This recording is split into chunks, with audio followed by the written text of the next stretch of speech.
فاتحہ۔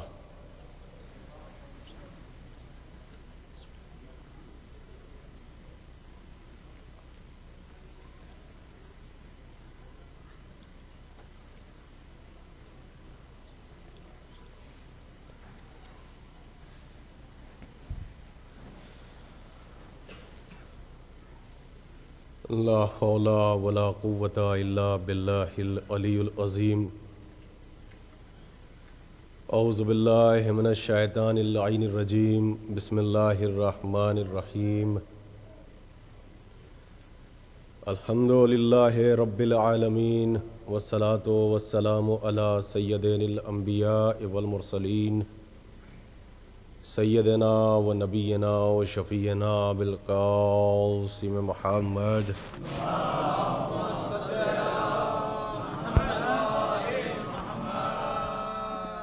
وآلہ الطیبین الطاہرین المعصومین المظلومین المنتجبین۔ اما بعد، فقد قال اللہ تعالی فی کتابہ المبین وہو اصدق الصادقین وقولہ الحق۔ بسم اللہ الرحمن الرحیم۔ یا ایھا الذین آمنوا اتقوا اللہ وکونوا مع الصادقین۔ صلوات۔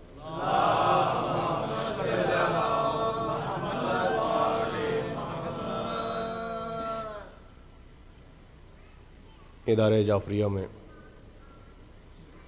آج ہماری یہ پہلی مجلس ہے جسے آپ حضرات سماعت فرما رہے ہیں، اور شہزادی سلام اللہ علیہ کا یہ کرم اور اس ادنا طالب علم پر یہ احسان ہے کہ دوسری مرتبہ پھر آپ حضرات کی خدمت میں حاضر ہونے کا شرف حاصل ہو رہا ہے۔ شہزادی کونین سلام اللہ علیہ آپ تمام حضرات کو صحت و سلامتی، زندگی اور تندرستی اور طول عمر عطا فرمائے، اور زمینی اور آسمانی بلاؤں سے اور حادثات سے، ایکسیڈنٹ سے محفوظ فرمائے۔ بالخصوص ہمارے بزرگ ہمارے رضوی صاحب کو بھی پروردگار صحت و سلامتی، زندگی اور تندرستی اور طول عمر عطا فرمائے۔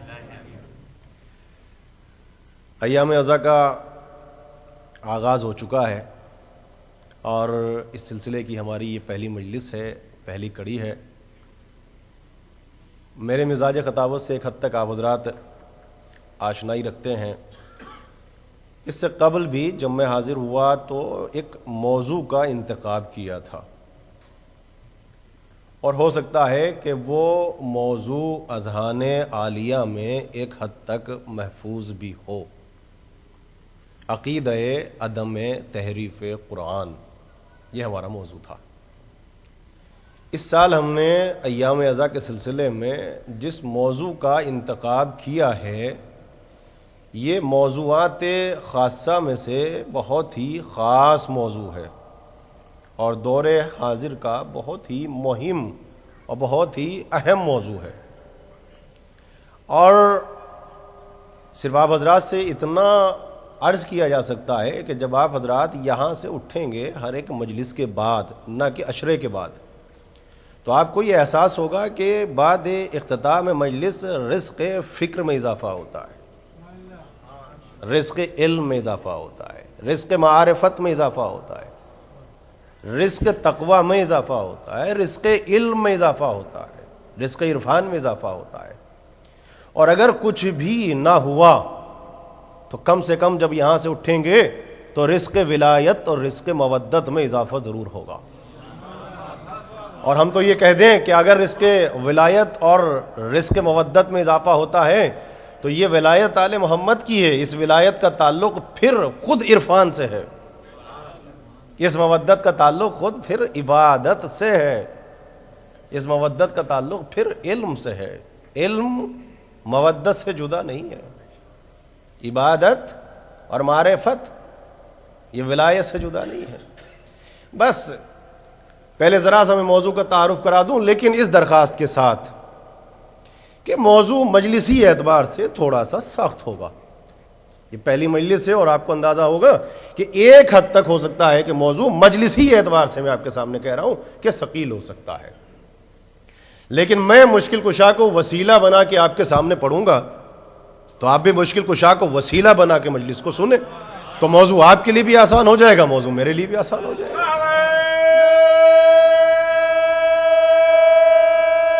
مولا آپ کو سلامت رکھے۔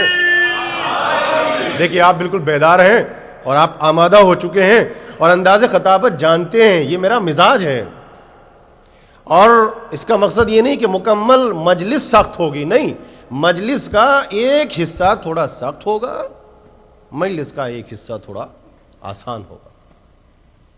اور یہ اندازہ اس لیے لگایا گیا، اس بات کی ضرورت کا احساس اس لیے ہوا کہ اصل میں میرا اپنا ایک مزاج ہے، اپنا ایک طریقہ ہے، میری ایک روایت ہے، اور وہ نظریہ یہ ہے کہ جیسے معیار خطابت کو باقی رکھنا ہم خطیبوں کا اولین فریضہ ہے، تو ویسے ہی معیار خطابت کے ساتھ ساتھ معیار علم اور معیار منبر کو باقی رکھنا یہ اولین فرائض میں سے پہلا فریضہ ہے۔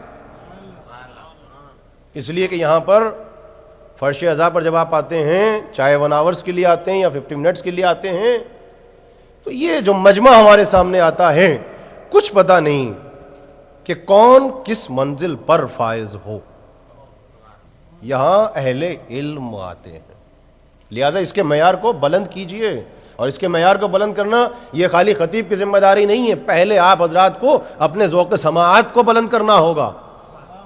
صدیاں گزر گئیں مجلسیں سنتے سنتے، اپنے آپ کو عادی بنائیے کہ مشکل کشا کو وسیلہ بنا کے مشکل منزلوں کو اگر یہاں سے حل نہ کیا جائے گا تو دنیا کی کوئی دوسری دانشگاہ بتاؤ جہاں بیٹھ کر ان موضوعات کو ڈسکس کیا جا سکے۔ تو یہاں اہل علم آتے ہیں۔ اب یہ جو ہم نے اہل علم کہا تو آپ یہ نہ کہیے گا کہ یہ کوئی مبالغہ آ رہی ہے، یہ ہم آپ سے داد و تحسین جاتے ہیں کہ آپ سبحان اللہ کہیں، نہیں، یہ ہمارا عقیدہ ہے۔ یہاں آتے ہی اہل علم ہیں، اس لیے کہ جاہل تو وہ ہے جو مر جائے اور زمانے کے امام کو نہ پہچانتا ہو۔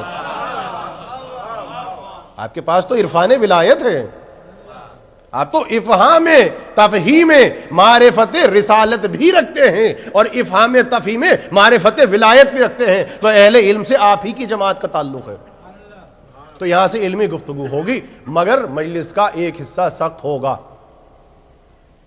مجلس کا ایک حصہ تھوڑا آسان ہوگا، اور وہ افراد جو مجلس میں آتے ہیں صرف رزق ثواب کے لیے، میں ان سے بتا دوں کہ اگر وہ یہ سمجھتے ہیں کہ کسی بھی وقت کسی بھی درمیان میں مجلس میں جا کے بیٹھ جائیں گے کچھ مل جائے گا، تو بے شک کچھ نہ کچھ رزق علم میں اضافہ ہوگا، رزق ثواب میں اضافہ ہوگا، لیکن وہ یہ فیصلہ نہیں کر پائے گا کہ میرا موضوع کیا تھا۔ لہذا اپنے آپ کو عادی بنائیں، پابندی وقت کے ساتھ یہاں پر آئیں۔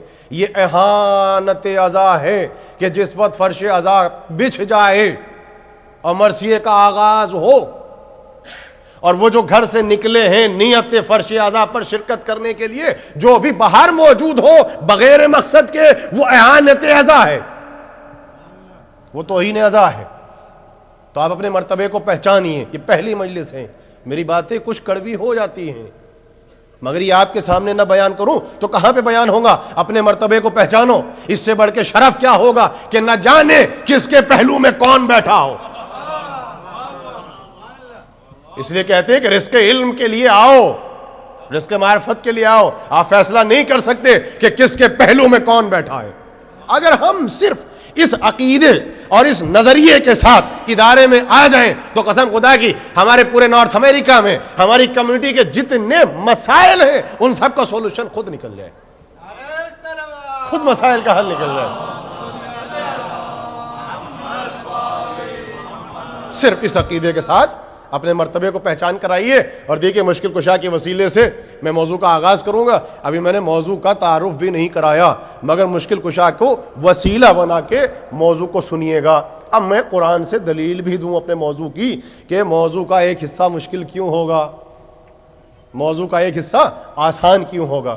بھئی میرے ساتھ ہے نا، ہمارے ساتھ ہے نا؟ تو دیکھیے یہ ہمارا عقیدہ نہیں ہے، یہ نظریہ پہلے قرآن کا ہے۔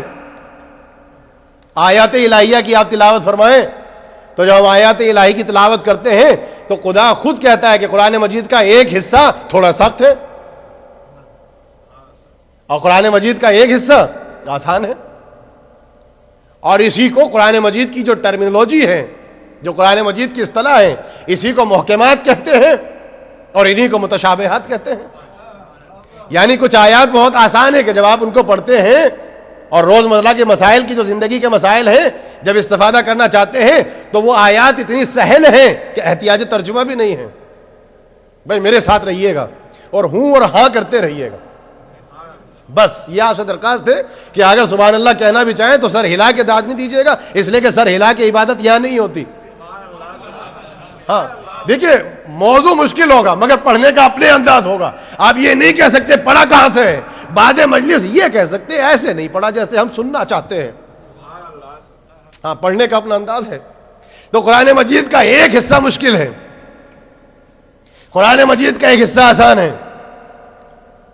قرآن مجید کی اصطلاح میں یہ محکمات ہیں، یہ متشابہات ہیں. تو چل کے بارگاہ الہی میں اللہ کی چوپٹ میں سر رکھ کے پہلا سوال تو آپ اللہ سے کریں کہ پروردگار تو نے قرآن مجید کو 2 حصوں میں تقسیم کیوں کیا؟ بھائی کہاں ہیں آپ؟ کیف محسوس کریں گے. دیکھیے ذرا جاگے اور بیدار ہو کے مجلس سنیں تاکہ احساس ہو کہ آپ مجلس سننے کے لیے آئے ہیں. مولا سلامت رکھیں یا علی یا علی. اور دیکھیے بھائی سننے والی مجلس نہیں ہوگی، یہاں سمجھنے والی مجلس ہوگی. ہاں سننے والی مجلس نہیں ہوگی، سمجھنے والی مجلس ہوگی. چلے اللہ کی بارگاہ میں اور ہم چل کے اللہ سے سوال کرتے ہیں یا اللہ سارے قرآن کو مشکل بنا دیتا تو محشر میں ہم جیسے جو کم فہم افراد تھے ان کی جان چھٹ جاتی. ہم تو جا کے چوکٹ الہی پر سر رکھ کے اللہ سے ہاتھ جوڑ کے کہتے یا اللہ تو نے جو قرآن بھیجا تھا یہ تو اتنی مشکل کتاب تھی، یہ تو خالی جو منطقی افراد ہیں ان کے لیے پڑھنے کے لیے تھی، یہ تو فلاسفہ کے لیے تھی، یہ تو مفکرین کے لیے تھی، یہ تو مدبرین کے لیے تھی، ہم سے قرآن کا کیا تعلق؟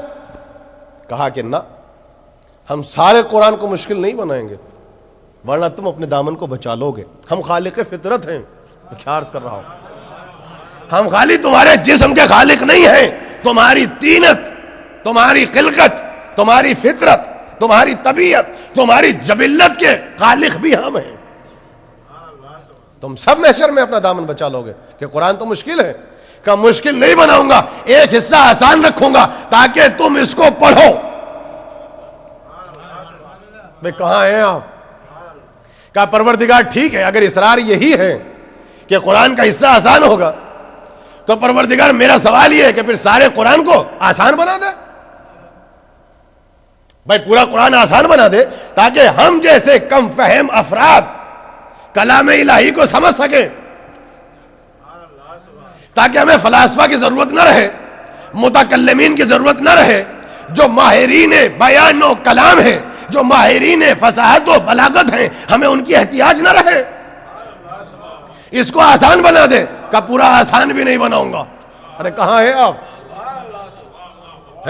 کہ پروردگار مشکل بنانے سے تو منع کرتا ہے. کہا دیکھو پورے قرآن کو مشکل نہیں بنا سکتا، اب اور آسان کر کے آپ کے سامنے بیان کر دوں. کہا سنو میں پورے قرآن کو مشکل نہیں بناؤں گا. کہا کیوں؟ کہ تجربہ کر چکے ہیں. کا تجربہ کیسا؟ کا کردار اہل بیت مشکل تھا، جب سمجھ میں نہ آیا تم چھوڑ کے چلے گئے. تم چھوڑ کے چلے گئے.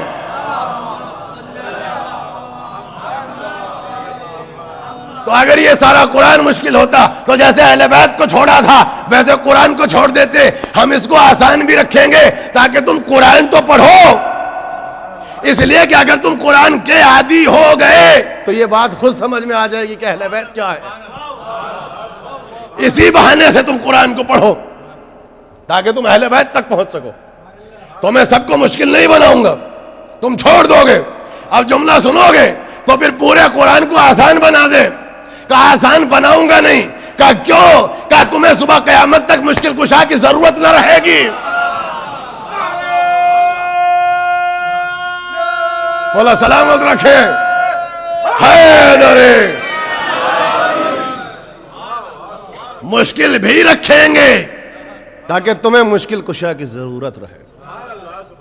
تو موضوع مشکل اس لیے ہے کہ آنے والا خطیب مشکل کشا کو وسیلہ بنا کے پڑھے. اور اس لیے مشکل ہے کہ جب آپ مجلس سنیں تو مشکل کشا کو وسیلہ بنائیں. اور بھائی سنیے، جو سمجھ سکے وہ سمجھے اور جو نہ سمجھ سکے اسے خدا سمجھے. اگر سمجھ میں آ جائے تب بھی میں آپ کے لیے دعا گو ہوں کہ رزق معرفت، رزق ولایت آپ کے پاس ہے. اور اگر سمجھ میں نہ آئے تب بھی دعا مانگیے کہ اللہ آپ کو توفیق دے کہ مشکل منزلوں کو طے کر سکے. تو سنیے گا، ہمارا اس ایام اعظم میں جو موضوع مسلسل ہے، جس کا مقصد رزق ولایت ہے، رزق معرفت، رزق عبادت، رزق اعجاز، رزق ہدایت، رزق تقوی، رزق علم، رزق مودت، رزق فکر، رزق عرفان، رزق افہام تفہیم، رزق رسالت، جس کے لیے میں اتنی سخت منزلوں سے گزروں گا، وہ موضوع کیا ہے؟ وہ موضوع ہے موضوعات خاصہ میں سے بہت خاص موضوع، معرفت اہل بیت اور وجود حضرت حجت.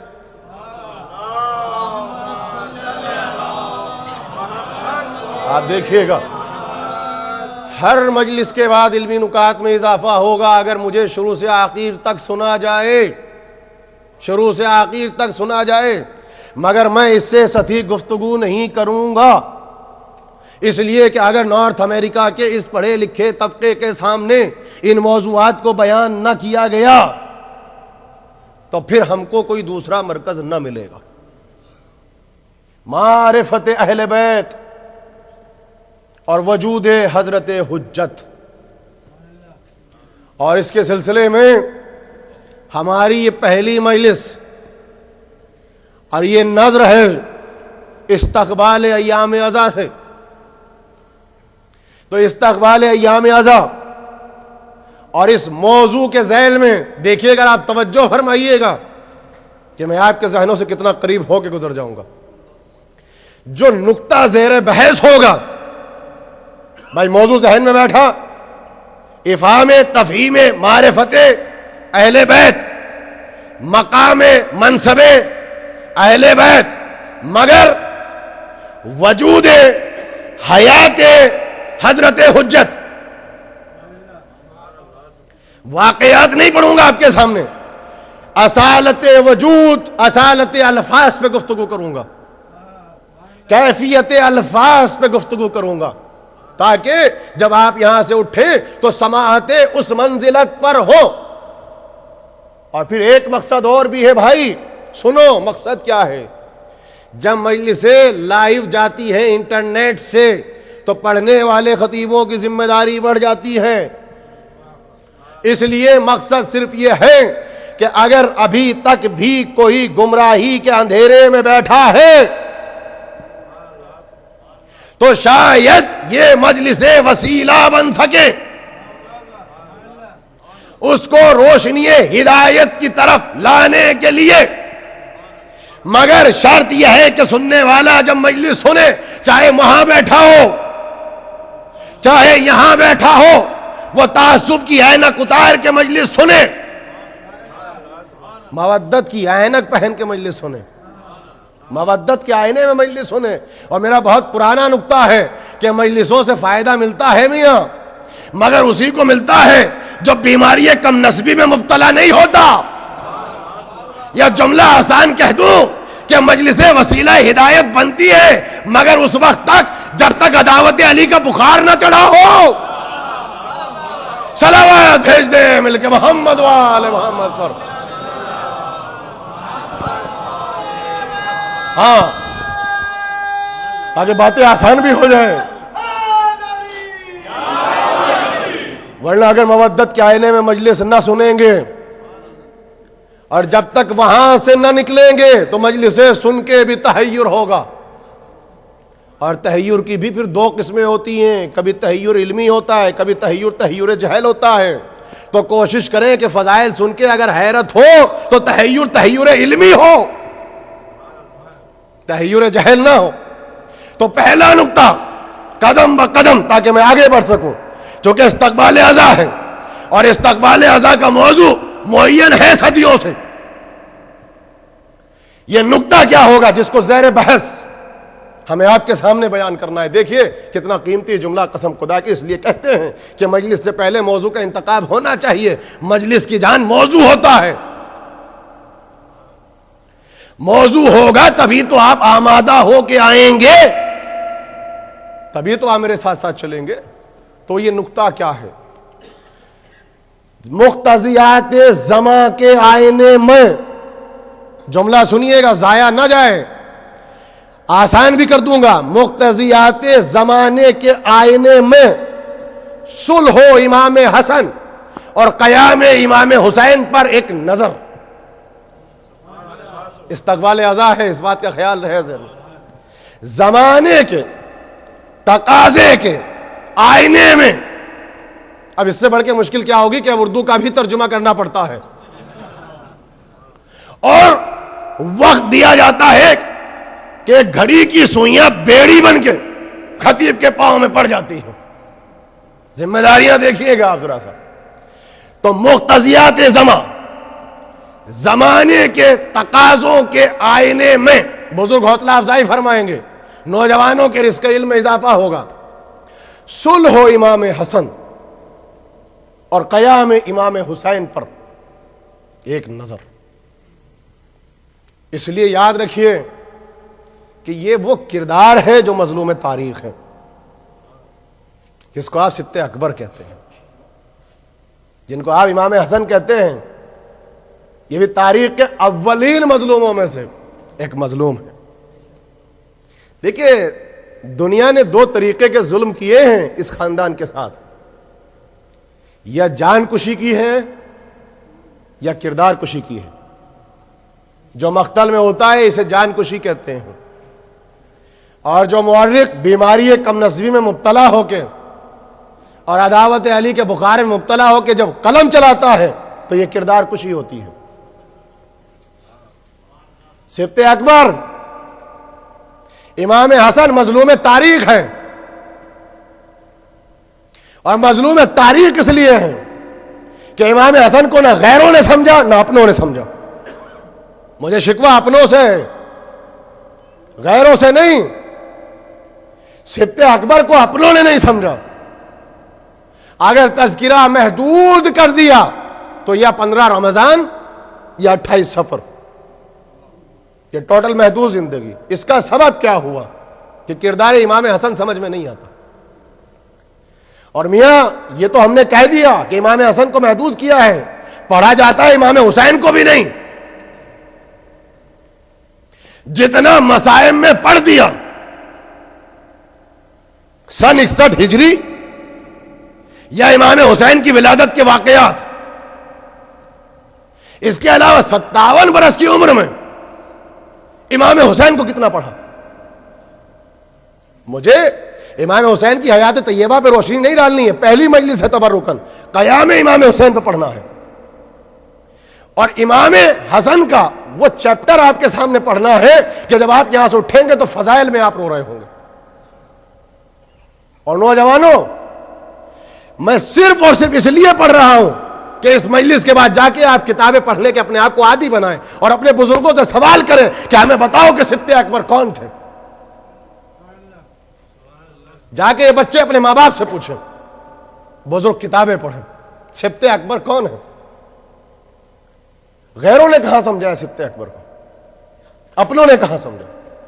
عالم اسلام کی میں حدیث کو جس کو وسیلہ بنا رہا ہوں, سنیے ایک ایک لفظ. میں نے 2 سال پہلے بھی آپ سے کہا تھا کہ میری کیفیت الفاظ پہ توجہ رکھا کریں آپ. ایک ایک لفظ سنیے گا. عالم اسلام میں ایک حدیث ہے, اس حدیث کو کہتے ہیں تسلیم شدہ, یعنی جس پہ عالم اسلام کو کوئی اختلاف نہیں ہے. اور وہ حدیث ہماری کمیونٹی میں اتنی مشہور اور معروف ہے کہ احتیاج ترجمہ بھی نہیں ہے. وہ حدیث کیا ہے؟ الحسن والحسین سید شباب اہل الجنہ. اس حدیث کا اتنا ٹکڑا بیان کیا جاتا ہے کہ سرکار نے ارشاد فرمایا کہ حسن اور حسین جنت کے جوانوں کے سردار ہیں. یعنی جب تک تم ان کو اپنا سید, اپنا رہبر, اپنا پیشوا تسلیم نہ کر لو تو مسلمانوں تم جنت کی خوشبو کو بھی محسوس نہ کر پاؤ گے. یہ حدیث کا ترجمہ آپ کے سامنے. اس حدیث کو کہتے ہیں تسلیم شدہ.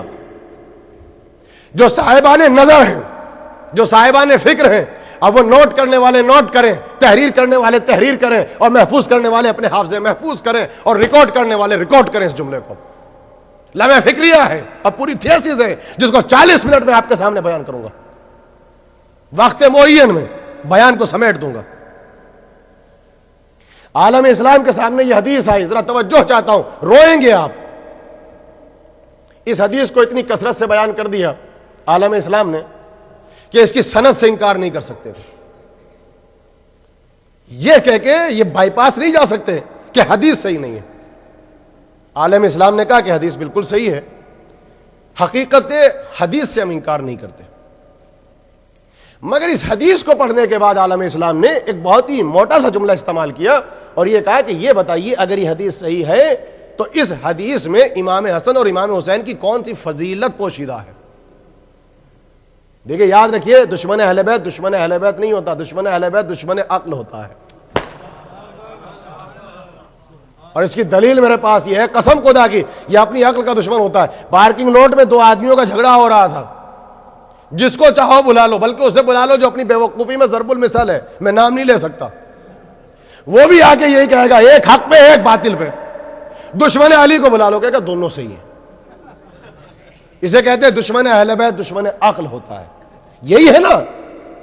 اب دیکھیے حدیث کے اندر یہ اپنی عقل کا دشمن ہے. کہا اس حدیث میں کون سی فضیلت پوشیدہ ہے؟ کہا فضیلت تو ہے, جنت کے جوانوں کے سردار ہیں. سرکار نے کسی اور کے لیے تو ارشاد نہ فرمایا. تو اب دیکھیے دشمن عداوت علی میں کون سا عقیدہ وجود میں آیا. عداوت ہے سبط اکبر سے, عقیدہ بگاڑا رسالت کا. کیا عرض کر رہا ہوں آپ کے سامنے, دشمنی ان سے تھی, بگاڑا عقیدہ رسالت. آپ ہر چیز کی تہ میں جائیے. کہا کہ نہیں صاحب مسئلہ یہ, حدیث بالکل صحیح ہے میرے نوجوان سنیں, مگر مسئلہ یہ ہے کہ رسول اللہ کی زندگی کے 2 پہلو تھے. رسول اللہ کی زندگی کے تو 2 چیپٹر تھے. وہ 2 چیپٹر کون سے تھے؟ کہا کبھی ہوتے تھے وہ اللہ کے رسول, کبھی ہوتے تھے وہ ہم جیسے بشر. دیکھیے کہاں سے آیا ہے سلسلہ, کہہ دینا بہت آسان ہے. کبھی ہوتے تھے یہ اللہ کے رسول اور کبھی ہوتے تھے یہ ہم جیسے بشر. تو ہم نے کہا جب تعریف آپ نے کی ہے تو آپ کی تعریف پہ آپ قربان, میں کیوں قربان ہوں. مگر مجھے فرق تو بتاؤ, وہ رسول کب ہوتے تھے, بشر کب ہوتے تھے. کہا کہ بھائی اچھا, آپ بہت موٹا جملہ استعمال کیا, کلام میں پوری بحث ہے اس کے سلسلے میں. کہا دیکھو رسول نے وہ باتیں, میرے بچے سنیں, رسول نے وہ باتیں جو بحیثیت رسول ارشاد فرمائی ہے ان کی اتباع ہے واجب, اور اگر کسی مسلمان نے اتباع نہ کی وہ جہنمی ہے. یہ صاف لکھا ہے سب نے. جو باتیں رسول نے بحیثیت رسول ارشاد فرمائی اس کا ماننا بھی واجب ہے, اتباع بھی واجب ہے. لیکن جو باتیں رسول اللہ نے بحیثیت بشر ارشاد فرمائی ہے اس میں مسلمانوں کی اپنی چوائس ہے. یہ عقیدت کی باتیں ہیں, یہ عقیدت کی باتیں, مانو یا نہ مانو. دیکھیں عقیدت میں اور حقیقت میں یہی فرق ہے. میں کیا کروں آپ کے سامنے, موضوع اتنا وسیع ہے اور پابندی وقت بھی ہے. ہمارے یہاں پر جب الیکشن ہوتا ہے, یہ جتنے آتے ہیں الیکشن کا ٹکٹ لے کے ہمارے مدرسوں میں اور سب جگہ آگے سب کہتے ہیں ہم سب مانتے ہیں, امام میاں کیا کہنا, علی تو اللہ کے ولی تھے, علی تو اللہ کے ولی تھے. میں نے آہستہ سے, بہت بڑے پولیٹیکل لیڈر ہیں اور اب الیکشن جیتے ہیں, ان سے آہستہ سے میں نے یہ جملہ کہا تھا کہ جب آپ بار بار کہتے ہیں علی اللہ کے ولی, علی اللہ کے ولی ہے, تو اسی جملے کو عربی میں کہہ دو, علی ولی اللہ. تو انہوں نے مسکرا کے کہا تھا کہ نہیں مولانا, علی اللہ کے ولی ہے, یہ جو میں کہتا ہوں یہ ہے سیاست, اور جو علی ولی اللہ ہے وہ ہے حقیقت. اب آپ کی سمجھ میں آیا, ہم بہت جلدی متاثر ہو جاتے ہیں, فلاں صاحب قبر سے آواز آ رہی ہے, فلاں سے آواز آ رہی ہے, اللہ کے ولی, اللہ کے ولی. اردو میں کہتے ہو, عربی میں کہتے ہوئے شرم آتی ہے. بھائی یہی فرق ہے ہم میں اور ان میں. مولا سلامت رکھے آپ کو. دیکھیے تاکہ آپ بیدار بھی رہیں، کیونکہ موضوع مشکل ہے، مجھے آپ کو سلانا نہیں ہے، مجھے آپ کے ذوق سماعت پہ بھروسہ ہے اور اپنے انداز خطابت پہ بھروسہ ہے. ایک ایک شخص یہاں سے مطمئن ہو کے جائے گا، میں غیر مطمئن ہو کے اٹھنے ہی نہیں دوں گا. ہاں اس لیے کہ علمی منزلت ہے، علم مقام یقین پہ لے جاتا ہے، وسواس کو ختم کرتا ہے، وسواس شیطان کا کام ہے. تو آپ سنیے، کہا کہ جو باتیں بحیثیت رسول کہی ماننا واجب ہے، واجب ہے ماننا، لیکن جو باتیں بحیثیت بشر ارشاد فرمائے ان کا ماننا واجب نہیں ہے، عقیدت کی بات ہے. تو اس کا مطلب یہ ہے کہ عالم اسلام رسالت کے سلسلے میں ایک عقیدہ رکھتا ہے. یعنی میں کوئی اختلافی بات پورے 12 دنوں میں آپ کے سامنے نہیں پڑھوں گا، چونکہ میرا موضوع ہی الگ ہوتا ہے. یعنی ہم میں اور مسلمانوں میں عقیدہ رسالت کے سلسلے میں بس ایک فرق ہے، بس ایک فرق ہے، اور وہ فرق کیا ہے؟ ماڈرن لینگویج میں اپنے بچوں کو اس کا ترجمہ پڑھ کے سنا دوں. عالم اسلام میں جو رسالت کا کانسیپٹ ہے وہ پارٹ ٹائم رسالت ہے، اور ہمارے فرقہ جعفری میں جو رسالت کا کانسیپٹ ہے وہ فل ٹائم نبوت کا کانسیپٹ ہے. تو جہاں رسالت پارٹ ٹائم مل جائے، اگر مذہب پارٹ ٹائم مل جائے، اس میں حیرت کیا ہے؟ ہمارا عقیدہ کچھ اور ہے. دیکھیے ہمارے یہاں نبی ہر وقت آن ڈیوٹی ہے، چونکہ وہ نبی ہے. عرض کر رہا ہوں ہمارے یہاں جب آغوش مادر میں ہے وہ تب بھی رسول ہے، جب شکم مادر میں ہے تب بھی رسول ہے، جب کوئی دیکھنے والا نہ تھا وہ تسبیح پڑھ رہے تھے، کوئی ان کو دیکھ رہا تھا، وہ تب بھی رسول ہے. وہ کسی کی تعظیم میں اٹھتے تھے، وہ تب بھی رسول ہے. وہ کسی کو اپنے دوش پہ بٹھاتے تھے، وہ تب بھی رسول تھے. وہ کسی کو ہاتھوں پہ بلند کرتے تھے، وہ تب بھی رسول تھے. کسی کی تعظیم کرتے تب بھی رسول تھے. قومو انی کہہ کے کسی کو نکالتے تھے تب بھی رسول. ہمارے یہاں رسالت یہ ہے. مولا سلامت رکھے آپ کو. دیکھیے اس کا مطلب باتیں سمجھ میں آ رہی ہیں. تو کہا کہ دیکھیے پارٹ ٹائم رسالت اور فل ٹائم رسالت یہی فرق کر سکتے ہیں اگر آپ رسول اللہ کی رسالت کے ساتھ ساتھ بشریت کا پہلو رکھتے ہیں. بھائی سمپل بات ہے نا، اگر رسالت کے ساتھ بشریت ہے تو پارٹ ٹائم رسالت ہے، اور اگر صرف رسالت ہے تو فل ٹائم رسالت ہے. تو ہم نے کہا کہ اچھا آپ جب آپ یہاں تک آ گئے، بچے سنے ہیں، تو یہ بتائیے وہ رسول کب ہوتے تھے اور بشر کب ہوتے تھے؟ یہ فیصلہ بھی آپ ہی کیجئے. کہا کہ سنیں بھائی تعریف، وہ رسول کب ہوتے تھے، بشر کب ہوتے تھے؟ جب وہ کرتے تھے دین کی باتیں، جب وہ کرتے تھے وحی کی باتیں، جب وہ کرتے تھے قرآن کی باتیں، جب وہ کرتے تھے ہدایت کی باتیں، جب وہ کرتے تھے آخرت کی باتیں، تو وہ ہوتے تھے رسول. اور جب کرتے تھے وہ اپنے خانوادے کا تذکرہ. یہ دیکھیے جہاں فضائل علی کا شعر آیا بائی پاس نکلے. کہا جب وہ داماد کی تعریف کرتے تھے، بیٹی کی تعظیم کرتے تھے، فلاں کے فضائل پڑھتے تھے، خیریت پوچھ لیا کرتے تھے، احسان میں بیٹھ جایا کرتے تھے، بیوی بچوں کا احوال پوچھا کرتے تھے. یعنی جملہ لکھا کہ جب وہ دنیا کی باتیں کرتے تھے، اب ہم اس لفظ کو بھی استعمال کر دیں، جب وہ دنیا کی باتیں کرتے تھے تو وہ ہوتے تھے بشر، اور جب وہ دین کی باتیں کرتے تھے تو وہ ہوتے تھے رسول.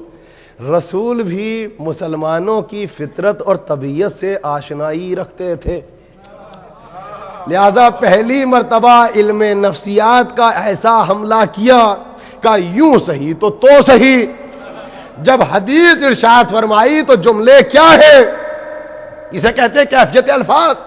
الحسن والحسین سید شباب اہل جنت، یہ دنیا کے جوانوں کے سردار نہیں، جنت میں جانے والوں کے سردار ہیں. صحابہ سے جا کے پوچھو جنت دین میں ہے یا دنیا میں ہے؟ لفظ دین، لفظ جنت حدیث میں خود بتا رہا ہے کہ حدیث بحیثیت نانا ارشاد نہیں فرمائی ہے، بحیثیت رسول ارشاد فرمائی. ایک صلوات پڑھ دے مل کے محمد وآل محمد کو.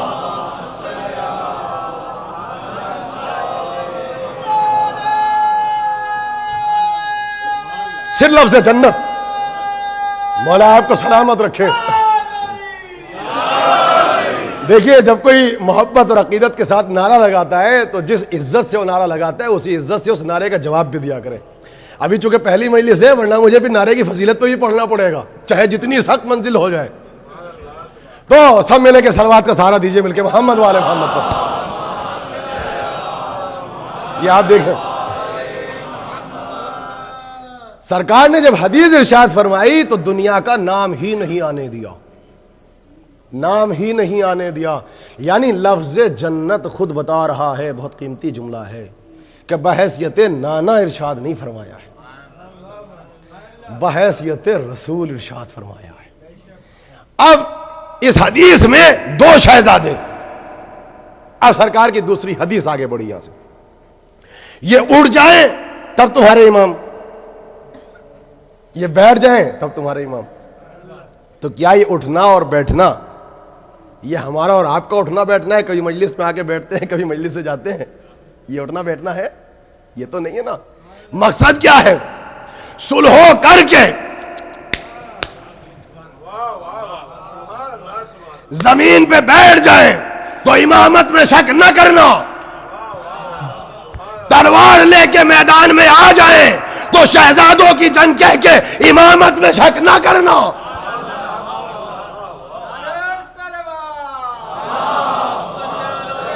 یہ ہے. اب میں کیا پڑھوں آپ کے سامنے قیام, کیا پڑھوں سنو, مجھے تو کل سے اپنا دوسرا نقطہ بیان کرنا ہے بھائی, وقت تمام ہو گیا, مجھے موضوع کو سمیٹنا پڑے گا. کہ اٹھ جائیں تو تمہارے امام, بیٹھ جائیں تو تمہارے امام. اب میں نے فضیلت کے تمام گوشے چھوڑے یہاں پر, ورنہ میں سبت اکبر کے فضائل پڑھنا چاہتا تھا. سال گزشتہ میں نے بہت علمی گفتگو تھی, بہت گاڑی گفتگو تھی, مگر میں نے اسلام کو خاک شفا کے آئینے میں پڑھا تھا. بس شرط یہ ہے کہ گفتگو علمی ہو تاکہ کوئی سر ہلا کے ہنستا ہوا نہ چلا جائے. ہر موضوع کلام و بیان و فصاحت و بلاغت کے آئینے میں بیٹھ کے حل کیا جائے تو جائے گا کہاں ہے بھاگ کر؟ ہم اس کو جانے کہاں سے دیں گے؟ میں اپنی مجلس میں کنفیوز ہونے ہی نہیں دوں گا. عالم اسلام میں موضوع کیا ہے آج کا نقطہ؟ مقتضیات زمانہ کے آئینے میں صلح و امام حسن, خیام امام حسین پر ایک نظر. عالم اسلام میں ایک آواز اٹھی اور یہ آواز بعض افراد ہمارے یہاں پر بھی اٹھاتے ہیں کہ حسن اور حسین دونوں بھائیوں کی پالیسی میں اختلاف تھا. مشکل موضوع. دیکھیں اب آ گیا مشکل منزل ہے. دونوں کی پالیسی میں اختلاف تھا. کیوں؟ کہ ایک بھائی تھے صلح پسند, ایک تھے جنگ پسند. حسن نے صلح کی, حسن نے صلح کی, حسن نے جنگ نہ کی, حسن نے جنگ نہ کی. تو پہلی بات تو ہم آپ سے یہ بتا دیں, معصوم جنگ نہیں کرتا, معصوم جہاد کرتا ہے. اور جنگ میں اور جہاد میں وہی فرق ہے جو بدماش کی چھری میں اور ڈاکٹر کے چاقو میں فرق ہوتا ہے. کیا عرض کر رہا ہوں. اور اگر ابھی بھی نہ سمجھے, بدماش کا کام ہوتا ہے چاقو چلانا, کاٹتا یہ بھی ہے, مگر جب ڈاکٹر کاٹتا ہے تو سائز بھی دیکھتا ہے, گہرائی بھی دیکھتا ہے, پہلے بقا سامنے رکھتا ہے. اب سمجھ میں آیا, جہاں خالی تلوار چلتی ہے وہ طالبان ہوتے ہیں, جہاں نسلوں میں ایمان دیکھا جاتا ہے وہ جہاد ہوتا ہے. میں نے آسان کر دیا جملے کو. جنگ اور ہے, جہاد اور ہے, طالبان کی تبلیغ اور ہے, آل محمد کی تبلیغ اور ہے, افغان کی تبلیغ اور ہے, علی ابن ابی طالب کی تبلیغ اور ہے, وہابیت کا اسلام اور ہے, ولایت کا اسلام اور ہے. صلوات پڑھتے مل کے محمد وآل محمد پر.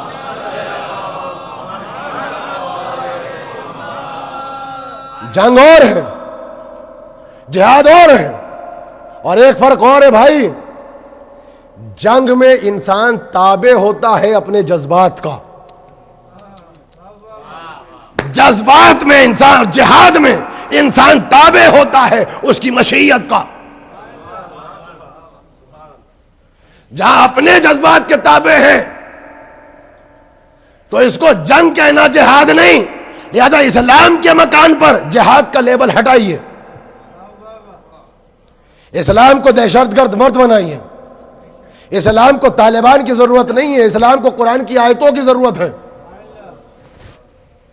پہچانا آپ نے؟ جنگ میں آپ تابع ہیں اپنے جذبات کے, جہاد میں آپ تابع ہیں اللہ کی مشیت میں. اور تیسرا نقطہ سنو گے, اور اگر جنگ جنگ ہی کہتے ہو, سلو ہی کہتے ہو, تو یہ لیجئے میں علم پر ہاتھ رکھتا ہوں, میرا عقیدہ مطمئن ہے. اگر آپ کہتے ہیں حسن نے جنگ کی, حسن نے جنگ نہ کی, حسن نے سلو کی, حسین نے جنگ کی, تو سنو, نہ حسن نے سلو کی نہ حسین نے جنگ کی, بلکہ میرا عقیدہ یہ ہے حسن سے سلو کی گئی اور حسین نے جنگ نہیں کی. حسین سے جنگ کی گئی.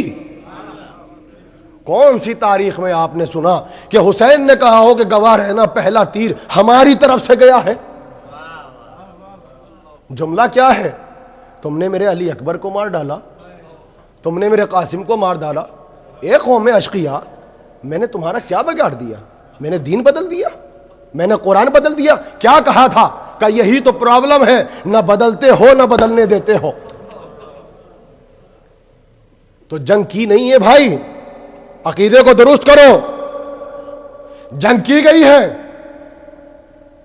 اور سنو دلیل, حسن نے سلو نہیں کی, اور اس کی دلیل سب کے گھر میں کتابیں ہیں. اگر وائٹ پیپر سگنیچر ہو کر حسن کی طرف سے معاویہ کے پاس جاتا ہے تو رسول کا بیٹا دب کے معاویہ سے سلو کر رہا ہے. اور اگر سارا عالم اسلام کہے کہ وائٹ پیپر سگنیچر ہو کے ادھر سے آیا تھا, تو حسن نے سلو نہیں کیے, معاویہ ہے جو محمد کے بیٹے سے دب کے سلو کر رہا ہے. بہت بڑا فرق ہے.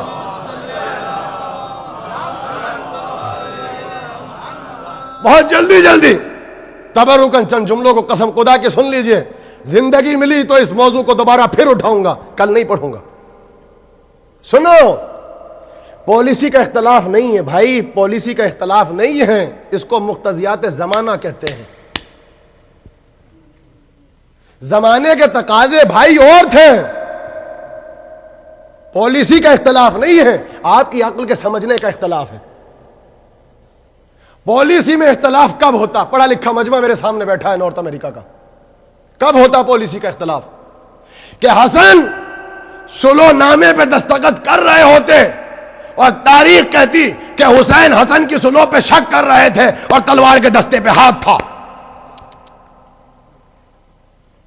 مجھے شکوہ ہے آپ سے, سر ہلا کے رہ گئے. میرے پاس دلیل ہے. وہ شخص جس نے نبی کی رسالت پر اور نبی کی سلو پر شک کیا, جب تاریخ نے اس کا نام بیان کر دیا, کیا آپ کے سامنے بیان کر رہا ہوں, اور کئی سو حدیثوں میں لکھ دیا کہ اس نے یہ کہا کہ جیسا شک آج ہوا ویسا شک کبھی نہ ہوا. اگر حسین کو حسن کی سلو پہ شک ہوتا تو قسم خدا کی سیاہ میں ایک نہیں 10,000 روایتیں ہوتی. میرا سوال بس یہ ہے کہ وہ تاریخ جو اس کا نام بتا سکتی ہے, اسی تاریخ کے مورخ کے قلم کو کس نے تھام رکھا ہے جس نے یہ نہ لکھا کہ حسن نے سلو کی ہے, حسین کو شک تھا. حسن کا سلو کرنا, حسین کا سر جھکانا دلیل ہے. بھیا اگر آپ کی جگہ پہ میں ہوتا,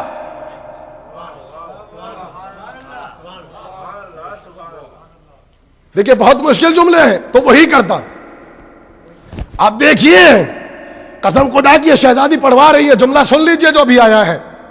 یہ دلیل تو ہے آپ کے پاس کہ حسین حسن کی سلو سے راضی تھے, چونکہ حسین اس زمانے میں ہے. یہ دلیل آپ کے پاس کیا ہے کہ حسین کے جہاد سے حسن راضی تھے؟ حسن سن 61 ہجری میں نہیں. تو اس کی دلیل تو میرے پاس وہ ہے کہ جس کی بہترین دلیل دنیا میں کوئی ہو ہی نہیں سکتی. دلیل سنو گے؟ وقت شہادت قاسم کے بازو پہ تعویذ باندھا. یہ تعویذ نہیں ہے، تعویذ نہیں ہے، حسن کا سرکاری سٹیٹمنٹ ہے. یہ تعویذ نہیں ہے، سبط اکبر کا سرکاری سٹیٹمنٹ ہے کہ بھیا سن 61 ہجری میں 10 محرم کو اگر ہم ہوتے، ورنہ کیا قاسم کو اجازت دلانے کے لیے تعویذ ضروری تھا؟ معصوم کی مصلحتوں کو سمجھیں آپ. کیا بھائی کو وصیت نہ ہو سکتی تھی؟ خاندان کو وصیت نہیں ہو سکتی تھی؟ باوجود اس کے وعدے طفلی تھا پھر بھی رسول نے حسین کو وصیت کی. تو کیوں وصیت نہ کی؟ تعویذ نہیں ہے، سرکاری سٹیٹمنٹ. تو زمانے کے تقاضے بھائی الگ ہیں. میرے پاس 5 منٹ بچے ہیں صرف، اس جملے کو سن لو. تقاضے الگ ہیں اور تقاضے اور سنو گے. حسن کا زمانہ اور حسین کا زمانہ اور. حسن سن 50 ہجری میں یکو تنہا ہے، یکو تنہا. معصوم حجت تمام کرتا ہے نا، حجت تمام کی تلوار نکالی ہے، اصحاب سے کہا کہ آؤ. کیا کہا تھا؟ ساری تاریخوں میں لکھا ہے، حسن جمل و صفین میں لڑ لڑ کے ہم تھک گئے، اب ہم تمہارا ساتھ نہیں دے سکتے. دشمن کی اغیار کی تاریخ جا کے پڑھو. اغیار نے کیوں لکھا کہ جب صبح کی نماز پڑھاتے تھے، حسن پڑھتے تھے، تو نماز میں حملہ کیا گیا ہے تیروں سے امام حسن پر. مدینے کی گلیوں سے امام حسن گزرتے ہیں تو چاہنے والے کہتے ہیں کہ مولا زرہ کو پہن لیا کرے، تیر برستے ہیں. اس کا مطلب حسن یکو تنہا ہے. اگر حسن لڑے معاویہ سے تو حسن شہید ہوں گے. تو ٹھیک ہے، شہادت تو ورثہ ہے، مگر ہمیں شہادت چاہیے، مگر اتنی سستی نہیں کہ جس سے اسلام ختم ہو جائے. شہادت ہو مگر ایسی کہ ایک شہید ہو تو اسلام نمودار ہو. اور حسین کا زمانہ کون سا ہے؟ اور کیا جملہ کہوں، ٹھیک ہے زیادہ نہیں، 72 ملے، مگر ایسے ملے کہ جملہ کہا کہ میرے نانا کو نہ ملے، میرے بابا کو نہ ملے. اچھا یہ تو آپ عقیدے کے آئینے میں بیٹھ کے سن رہے ہیں. ہمیں چھوڑو، میرے پاس جو دلیل ہے قسم خدا کی کتاب اٹھا کے لائیے اپنے گھر سے، اس میں لکھا ہے کتنی بڑی دلیل کیوں حسین گئے. کوفے کے 18,000 خط. اس سے بہترین جملہ میرے پاس نہیں تھا. 18,000 کی روایت سب سے کم ہے آگا، روایت 60,000 خطوط تک ہے، یہ سب سے کم روایت 18,000. ان خطوط کی تحریر کیا تھی؟ مولا آئیے، بنی امیہ کی حکومت سے ہم تھک گئے، دیوار کوفہ کے پاس نظریں بچھائے، پلکیں بچھائے، آپ کی آمد کے منتظر ہیں. پورا کوفہ پلس 18,000 آپ کے سپورٹر موجود ہیں. بتائیے امام حسین پہ حجت واجب ہے یا نہیں؟ امام سب جانتا تھا، لیکن اگر حسین نہ جاتے تو یہی مورخ لکھتا کہ پورا کافہ، پورا کوفہ مدد کے لیے تیار تھا. نبی کے نواسے کو جان پیاری تھی، اس لیے مدینے میں بیٹھ کے تسبیح پڑھتے رہے. جانا ہے، یہ بہت بڑا فرق ہے، تاکہ جواب دیا جائے کہ حسن کا زمانہ دیکھو اور ہے، ہمارا زمانہ دیکھو اور. اور اب دیکھیے جو جملہ میں آپ کے سامنے کہہ رہا ہوں، مجھے اس کی داد دیجئے. اور کسی کو داد دیتے ہوئے شرم آتی ہے تو اپنے گھر پہ جا کے داد دیجئے گا، مگر داد ضرور دیجئے گا، ورنہ حق زہرا کے مخروض رہو گے. خون جگر ایک کر کے جملہ کہہ رہا ہوں. زمانے کا تقاضا دیکھو، حسن نے سلو کیوں کی، حسین نے جنگ کیوں کی. سنو، معاویہ نے حسن سے کیا مانگا؟ مولا مجھے حکومت دے دو. ارے کہاں ہے آپ؟ ادارے جعفریہ میں مجلس ہو رہی ہے، یہ ادارے میں مجلس ہو رہی ہے، پڑھے لکھے طبقے میں. میں چاہوں تو خالی اپنے نقطوں پہ آپ کی آوازیں اور آپ کے ہاتھ کو بلند کرا سکتا ہوں. مولا حکومت، حکومت. اب آپ اجازت دیتے ہیں کہ حکومت کے لیے فاطمہ کا بیٹا تلوار چلائے، اور یہ نالائق ڈاکٹر ذاکر نائک پھر لکھے کہ 2 شہزادوں کی جنگ تھی. اب یہ نالائق نہیں کہہ سکتا. حکومت چاہیے تو جس کے باپ نے حکومت کے لیے تلوار نہ اٹھائی ہو.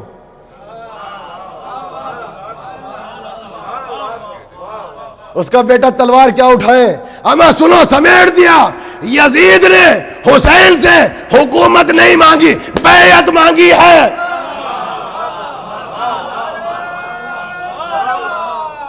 نہیں سمجھا سکے ہم سمجھا ہی نہیں سکے بھائی.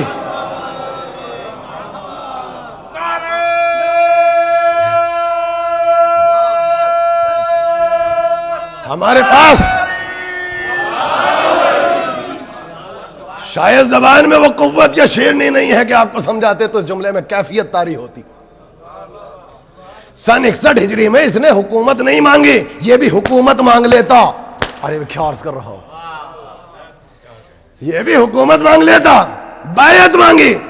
تو یاد رکھو قسم خدا کی سن 50 ہجری میں اگر معاویہ بھی حکومت نہ مانگ کے بیعت مانگتا تو کربلا 61 ہجری کا انتظار نہ کرتی، کربلا سن 50 ہجری میں ہوتی. آپ نے پہچانا یہ حسن ہے، یہ حسین ہے. زمانے کے تقاضے اور ہیں. میں کیا کروں، موضوع کا کبھی کبھی خون ہو جاتا ہے. آخری جملہ مجھے تو مصائب کی طرف جانے ہیں، وقت تمام ہو چکا. 10:05 تک اس میں مصائب بھی ہے اور یہ نقطہ بھی ہے بہت قیمتی. سنیے آپ، معاویہ بہت قیمتی جملہ ہے، یہ سمجھ میں نہیں آئے گا اگر کسی نے دائیں اور بائیں دیکھا تو قسم خدا کی موضوع بھی دائیں بائیں ہوگا.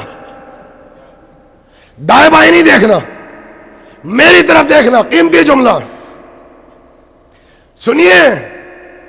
امام حسن کو پہچانیے اور امام حسین کو پہچانیے. عجیب و غریب کیفیت ہے. معاویہ علی سے لڑا، یہ تو سب نے لکھا. بھائی کم سے کم میں معاویہ میں پڑھ رہا ہوں، اس پہ تو کسی کی دل شکنی نہ ہو.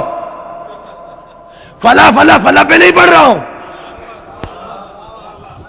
متفق علیہ کریکٹر پہ پڑھ رہا ہوں. اب اگر دل دکھے تو مجھ سے شکوہ نہ کیجیے. باوجود اس کے علی سے لڑا. عاصم کوفی نے بھی لکھا، عالم اسلام بھی کہتا ہے، مگر اس کے پاس ایک کریڈٹ تھا. اس کریڈٹ و منصب کیا تھا؟ اس کے پاس صحابیت کا گرین کارڈ موجود تھا. اس کے پاس صحابیت کا گرین کارڈ موجود تھا. تو عالم اسلام کیا کہتا ہے کہ ہاں بالکل لڑا، داماد رسول سے لڑا، خلیفہ رسول سے لڑا، مگر چونکہ یہ صحابی تھا تو خطا اجتہادی ہے. میں کیا عرض کر رہا ہوں قسم خدا کی، یہی ہے نا، خطا اجتہادی ہے. اور خطا اجتہادی کے صندوق میں بٹھا کے مسلمان جنت میں پہنچانے کی کوشش کر رہے ہیں. اگر امام حسن بھی لڑتے اور پھر شہید بھی ہو جاتے تو کیا شہادت سے وہ فائدہ ہوتا؟ تاریخ پھر لکھتی خطا اجتہادی ہے، چونکہ صحابیت کا گرین کارڈ ہے. لہذا اب جو حسین نے سن 61 ہجری میں اس کا گریبان پکڑا کہ اب تو غالب کو بھی کہنا پڑا، یزید اب تجھے کون بچائے گا، تیرے پاس تو صحابیت بھی نہیں. میری جان قربان ہو جائے، میری جان قربان ہو جائے.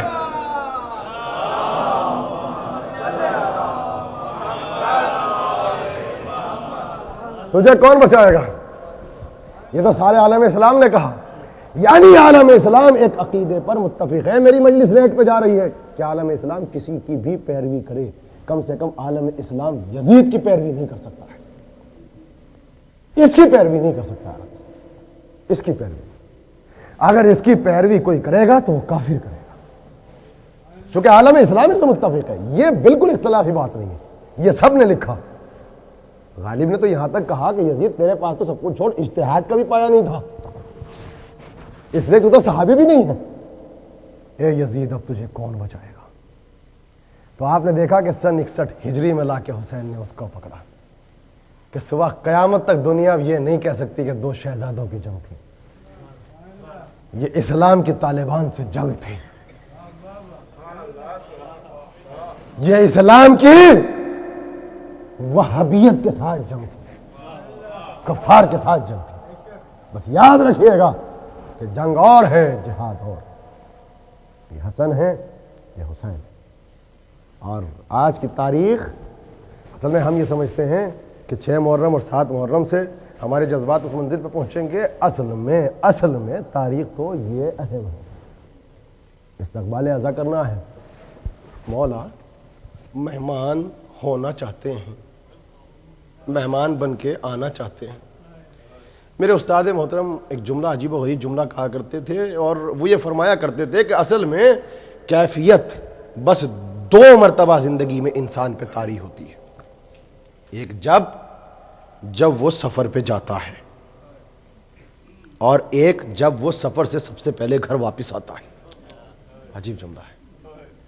ایک تو گھر میں کوہرام مچتا ہے جب کوئی مشکل منزلوں کو طے کرنے کے لیے گھر سے نکلتا ہے، تو ایک سفر تو ہے حسین کا، جو مدینے سے نکلے ہیں اور سب سے کہہ کے یہ نکلے کہ پنجتن کی آخری نشانی کی زیارت کر لو۔ اب تمہیں نبی کا یا مجاور کہیں نظر نہیں آئے گا، اب ہم ماں کی قبر پہ چراغ جلانے نہیں آیا کریں گے، اب رات کے وقت میں ہم نانا کی قبر پہ بیٹھنے کے لیے نہیں آیا کریں گے۔ ایک روانگی تو یہ ہے میرے عزیزوں، چاہنے والوں، آغاز ایام ازا ہو گئے، کل سے مصائب کے لیے بھی وقت نکالنا ہے۔ آج تو استقبال ازا کی مجلس سن لو۔ اور ایک مدینے میں مدینے والوں نے عجیب منظر دیکھا کہ ایک کیفیت تب طاری ہوئی جب کچھ لٹی ہوئی بیبیاں واپس آئی، نانا کے روزے۔ ماتم کرتے رہو جو جس مقام پہ بیٹھا ہے، نانا کے روزے آنا قبول نہ کرنا، ہم سب کچھ لٹا کے آئے ہیں۔ اور جانتے ہو جب قافلہ واپس آیا استقبال ازائے 2 منظر، تو علی کی بیٹی زین العابدین نے کہا تھا، بیٹا تو نے بڑے حوصلے سے کام لیا ہے، تو نے بڑی ہمت سے کام لیا ہے، بس آخری احسان کر دے۔ کہا پھوپھی اماں کیا چاہتی ہے؟ کہا مجھے میری ماں کی قبر پہ پہنچا دے۔ بیٹا جانتی ہوں تو کمزور ہو چکا ہے، تو ناتواں ہو چکا ہے، میرے لال میں جانتی ہوں اب تجھ میں ہمت نہیں، بس ایک مرتبہ مگر ماں کی قبر پہ لے کے تو چلے گا۔ جانتے ہو کیوں؟ اس لیے کہ جب 28 رجب کو قافلہ چلا تھا، دیکھیے میری ماں بہنیں رونے کے لیے آتی ہیں اور نوجوان ابھی ماتم کریں گے، اگر دل میں شریف دل ہے، سینے میں شریف دل ہے، اس جملے کے بعد آپ بہت تڑپیں گے۔ قصائص حسینیہ میں جب میں نے جملہ پڑھا میں بہت دیر تک روتا رہا۔ کیوں میں رویا؟ کہا جب قافلہ 28 رجب کو چلا ہے اور ایک مرتبہ علی کی بیٹی کی سواری نکلنے کو تیار تھی، اور جناب عباس کہہ رہے تھے خبردار کھڑکی دروازے کو بند کر لو، علی قلعہ بنی ہاشم نکل رہی ہے، فاطمہ کی بیٹی نکل رہی ہے۔ حسین نے کہا عباس قریب آؤ۔ کہا کیا چاہتے ہو؟ کہا دیکھا نہیں علی کی بیٹی آ رہی ہے، علی کی بیٹی کو سوار کرو۔ عباس قریب پہنچے، ہاتھوں کو جوڑا، جو کہ ہاتھ سلامت ہے، علی کی بیٹی پیچھے ہٹی۔ عباس بیٹا آپ مجھے سوار نہیں کراؤ گے۔ عباس نے کہا علی اکبر بیٹا تم ہو، پھوپھی کو سوار کرا دو۔ کہا علی اکبر بھی مجھ کو سوار نہیں کرائے گا۔ روایت طویل ہے کہ آخر میں امام علی مقام آئے، چلو بہن خدا کا نام لے کر ہم تم کو سوار کراتے ہیں۔ اب زینب بولی بھیا میرے اس بیٹے کو بلاؤ، جب 11 محرم کو کوئی نہیں ہوگا تو اس طریقے سے کمر پہ ہاتھ رکھ کے جو گرتا پڑتا میرے پاس آئے گا، جو 11 محرم کو مجھے سوار کرائے گا۔ بہت روئیں گے ازا خانے میں، تاریخی مصائب ہوں گے، مجھے میرا زین العابدین سوار کرائے گا۔ زین العابدین نے سوار کرایا ہے، زین العابدین نے، اور جب شام سے رہائی ملی ہے تب بھی زین العابدین نے سوار کرایا۔ اب چلی ہے ماں کے روزے پر، بہت خاندان کے لوگ موجود تھے۔ زین العابدین آخری احسان کر دے، مجھے میری ماں کی قبر پہ لے چل۔ جملہ سنو گے. شام کا وقت تھا, عصر کا وقت تھا. اس کی دلیل میرے پاس ہے, ابھی رات نہیں ہوئی تھی. ایک مرتبہ زین العابدین نے آہستہ سے کہا, پھپھی اماں آپ کی ماں کی قبر آ گئی. مجھے نہیں پتا بیمار نے کس دل سے کہا ہوگا. دادی کا روزہ آ گیا, دادی کی سناٹے والی قبر آ گئی. اے پھپھی دادی کی قبر پہ اندھیرا ہے. بھائی یہ سننا تھا, زینب نے خود کو گرا دیا اور ایک جملہ کہا, اماں زینب آئی ہے. کیا جذبات ہوتے ہیں جب بیٹیاں آتی ہیں اور وہ بھی خدا کسی بیٹی کو اس کی ماں کی قبر تک نہ پہنچائے. اللہ اکبر. ماں کی قبر پہ جا کے کہا, اماں زینب آئی ہے, اماں میرا سلام, اماں کربلا کے غریب آئے ہیں, اماں کربلا کے مسافر آئے ہیں, اماں محلے بنی ہاشم کے مکین آئے ہیں. اور اس کے بعد ایک جملہ کہا, اماں آپ کے بابا کی امت نے بہت سی سوغات دی ہے. اماں میں نے یہ سنا ہے جب کوئی سفر سے آتا ہے تو سوغات اپنے ساتھ لاتا ہے, اور یہ کہہ کے ایک مرتبہ دامن میں ہاتھ ڈالا, ایک کرتا نکالا. اماں اماں زینب کے پاس کچھ نہیں بچا, بھائی کا کرتا مانگ کے لائی ہو. قبر زہرا تڑپنے لگی. ایک مرتبہ بس اتنا کہا, اماں کرتا دیکھا ہے, برداشت نہ کر سکی. اس بیٹی کو آگے دیکھ, پامال لاشا دیکھا, کٹا ہوا لاشا دیکھا, بیمار کربلا کے ہاتھوں میں ہتھکڑیاں دیکھی, پاؤں میں بیڑیاں دیکھی.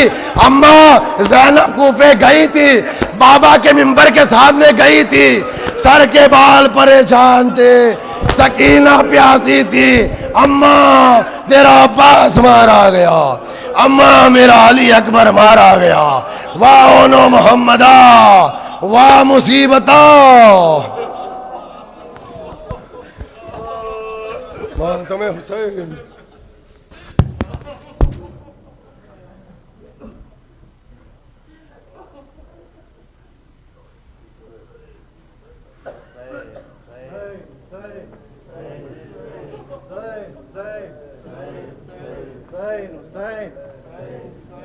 حسین حسین حسین حسین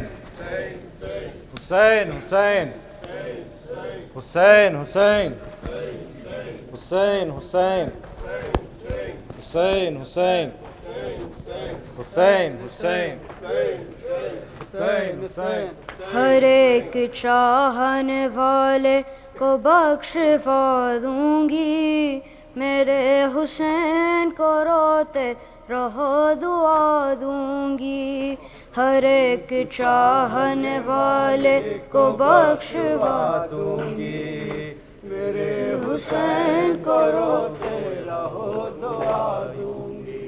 ہر ایک چاہنے والے کو بخشوا دوں گی, میرے حسین کو روتے رہو دعا دوں گی. ہر ایک چاہنے والے کو بخشوا دوں گی, میرے حسین کو روتے رہو دعا دوں گی. تم اپنے گھر میں آزا خانے جب سجاؤ گے, رضا رسول سے اس کی ضرور پاؤ گے. خدا بھی راضی رہے گا, علی بھی اور میں بھی, ہم اپنا بھول کے عاشورے جب مناؤ گے. تمہارے دل کے ہر زخم کی دوا دوں گی, میرے حسین پہ روتے رہو دعا دوں گی. ہر ایک چاہنے والے کو بخشوا دوں گی, میرے حسین پہ روتے رہو دعا دوں گی. عجیب حال سے آؤں گی میں سرے محشر, ہلاؤں گی میں وہاں گود میں حسین کا سر. ملاؤں گی میرے عباس کے کٹے ہوئے ہاتھ, تو ساتھ لاشا یزید اور حسن کا جگر. خدا سے بابا کی امت کو بخشوا دوں گی, میرے حسین کو روتے رہو دعا دوں گی. ہر ایک چاہنے والے کو بخشوا دوں گی, میرے حسین کو روتے رہو دعا دوں گی.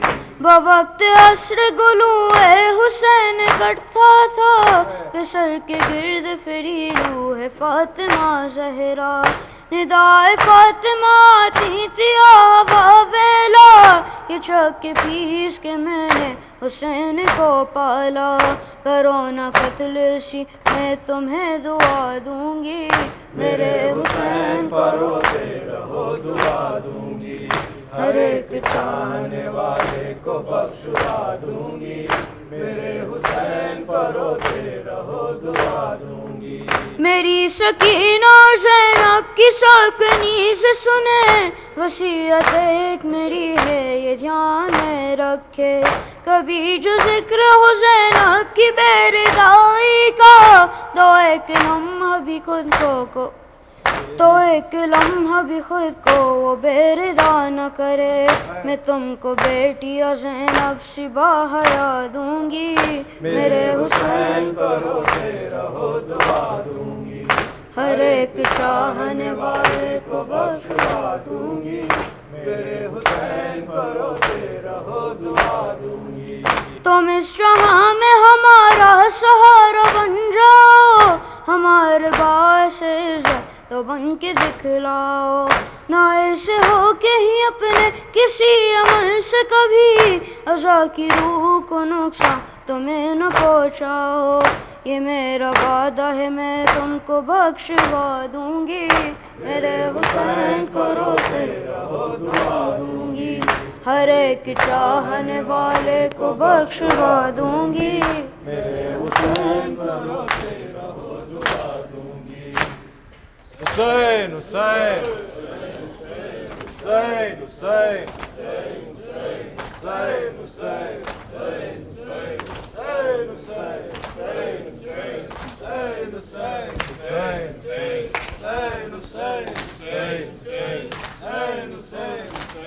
سدا رہے گا حسین کا غم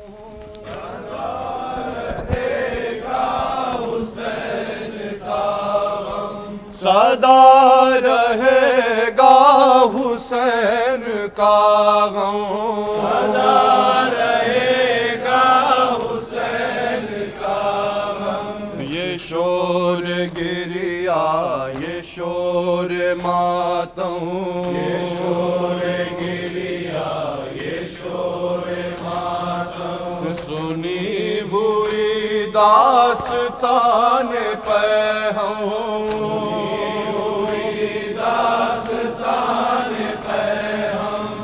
کہاں بن کر ابھر رہی ہے وہ کربلا کی صدائے پرغم سدا رہے گا حسین کا غم سدا رہے گا حسین کا غم اٹھے جو ظلم و ستم کے جھونکے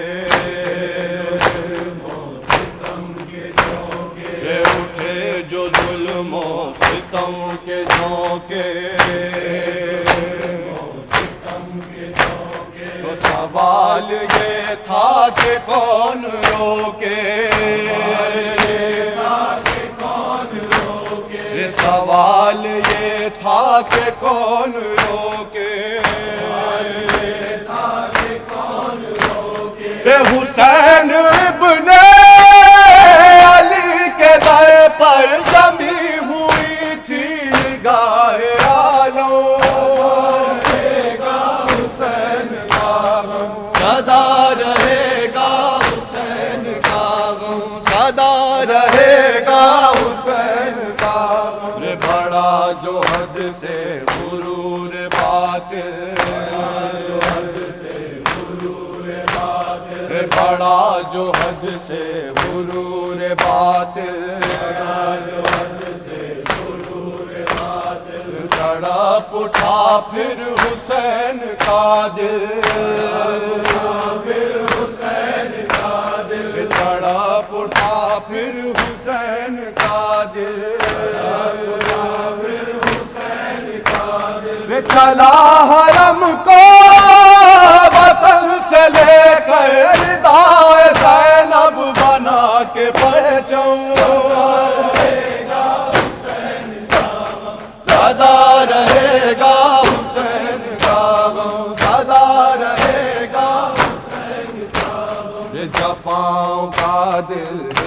کے اٹھا جفاؤں کا دل ہلا کے اٹھا وہ قبر اصغر بنا کے اٹھا وہ قبر اصغر بنا کے اٹھا جوا کی میاں مسکرا کر بدل گیا فکر نسل آدم سدا رہے گا حسین کا غم سدا رہے گا حسین کا غم سنبھل کے ٹوکے ہمیں زمانہ سنبھل کے ٹوکے ہمیں زمانہ اور گزر گیا دور تازیانہ گزر گیا دور تازیانہ بغور سن لے دہان والے اب اس علم کے پاس سدا رہے گا حسین کا سدا رہے گا حسین کا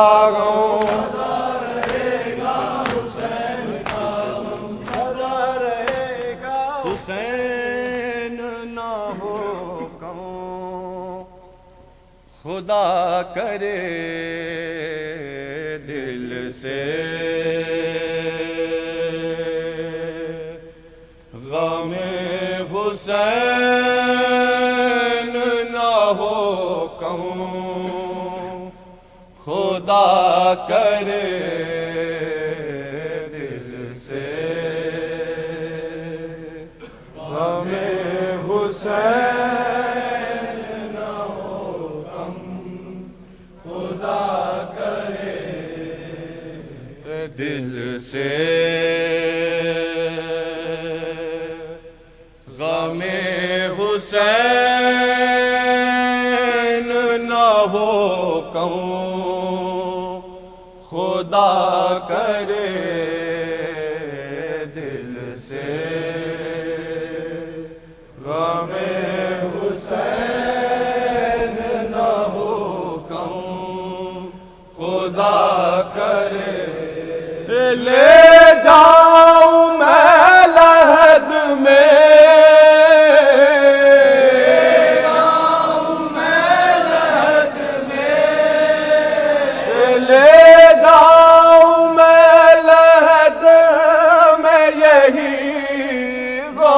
خدا کرے دل سے غم حسین نہ ہو کہوں خدا کرے دل سے غم حسین نہ ہو کہوں خدا کرے پھیلے نشان حضرت عباس کی ضیا نشان حضرت عباس کی ضیا پھیلے نشان حضرت عباس کی ضیا نشان حضرت عباس کی ضیا پھیلے نشان حضرت عباس کی ضیا سارے جہاں پہ چھائے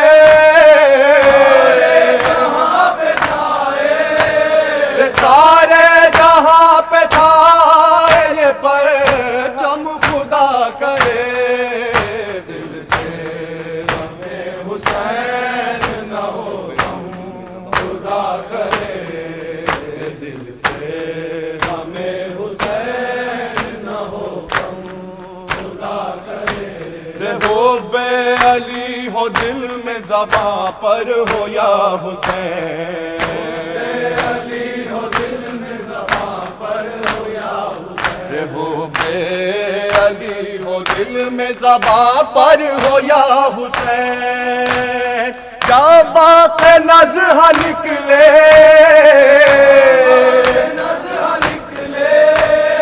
جا بات نزح نکلے میرا دم خدا کرے دل سے ہمیں حسین نہ ہو خدا کرے دل سے ہمیں حسین نہ ہو خدا کرے ڈر ڈر کے کہہ رہے تھے یہ آپس میں سب لئی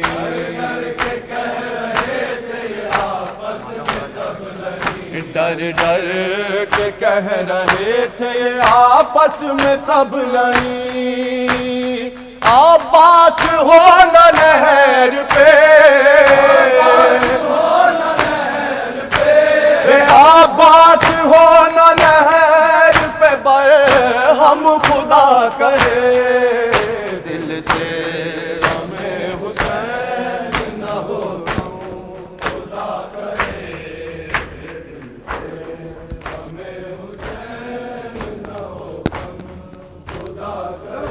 زبانوں پہ علمدار علمدار علمدار عباس علمدار اب تک ہے زبانوں پہ علمدار علمدار عباس علمدار عباس علمدار اب تک ہے زبانوں پہ علمدار علمدار عباس علمدار